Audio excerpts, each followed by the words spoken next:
of Lehman. I mean, you know, we're all looking back, we're playing 20/20 hindsight, we're all second guessing and so forth. Congressman Chaffetz, I'll start with you. Was it the right thing to let Lehman fail? You know, markets have to go through these adjustments, and sometimes it's exceptionally difficult.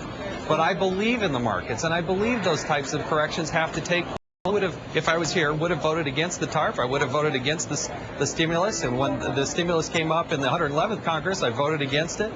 Again, we need regulatory reform. But knowing what happened in the financial markets after Lehman was allowed to go under, you would still support a company like that, and maybe even AIG, with such a tremendous systemic risk that it posed to the whole financial system, you would still allow it to go under? I think what we have learned from this, and will continue to learn, is that there are things that should have been done before they went under.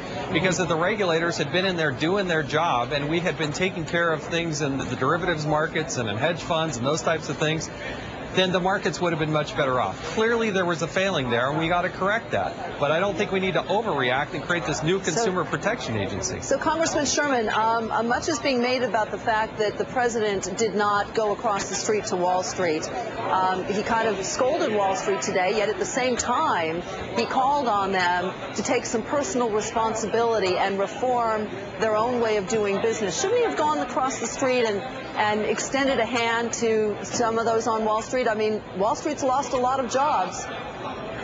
Well, first, I don't know what the logistical considerations are. You and I walk across the street. Presidents have security. They've got this, hundreds of press following them. And, yes, and but who knows what if the president wanted to walk across the street to Wall Street, they would have made it happen. Come on. There could Don't you think? The president went to Wall Street. He didn't walk across the street, perhaps, but he hasn't come to my district. He did go to the Wall Street district. Let me get back to Chaffetz, go ahead, Michelle. What did you think of the tone of the speech? Does he see Wall Street as friend or as foe? Well, I just worry that the rhetoric doesn't actually match the actions, and he may say he's out for open and free markets, but then at the same time he's proposing a brand new regulatory agency that would have unilateral control to dip its fingers into most everything, and that really does scare me. But you wouldn't call him a liar, would you? No, I didn't do that. Congressman Sherman, let me get back to the policy issue. I mean, you obviously are you're one of the more conservative Democrats that are out there when it comes to a lot of the spending that's been discussed here. But as far as allowing Lehman to go under and the aftermath that we saw there, were you in favor of that? Well, I opposed the TARP bill. Frankly, Polson came before us and said he would not buy preferred stock. He would only buy toxic assets, and he did the exact reverse. I think buying the preferred stock and getting warrants made much more sense than what Polson swore before our committee he was going to use the TARP bill to accomplish. But the question is about too big to fail and systemic risk right now. Break them up. Too big to fail is too big to exist. Okay.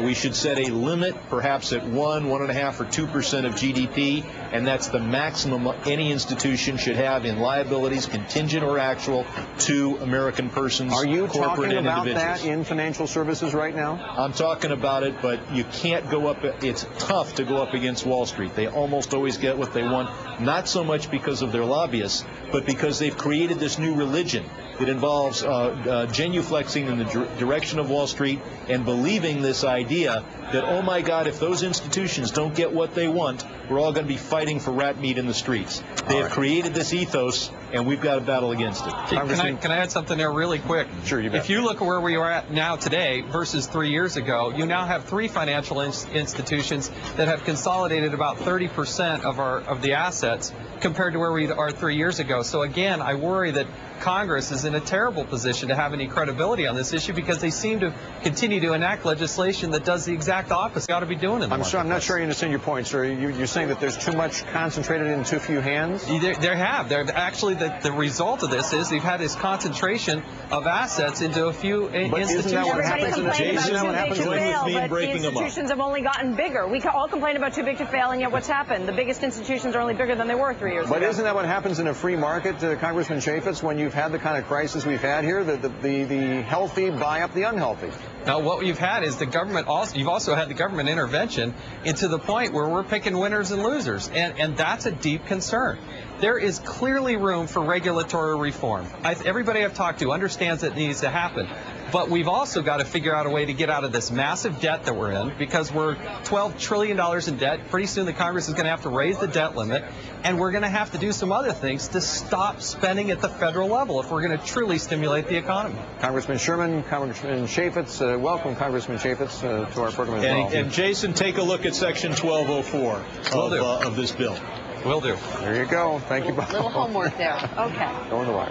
And by the way, bears repeating, our John Harwood sits down this afternoon for a one-on-one with President Obama following that speech he gave on Wall Street on the need for regulatory reform. You will be able to see the full interview tonight in a half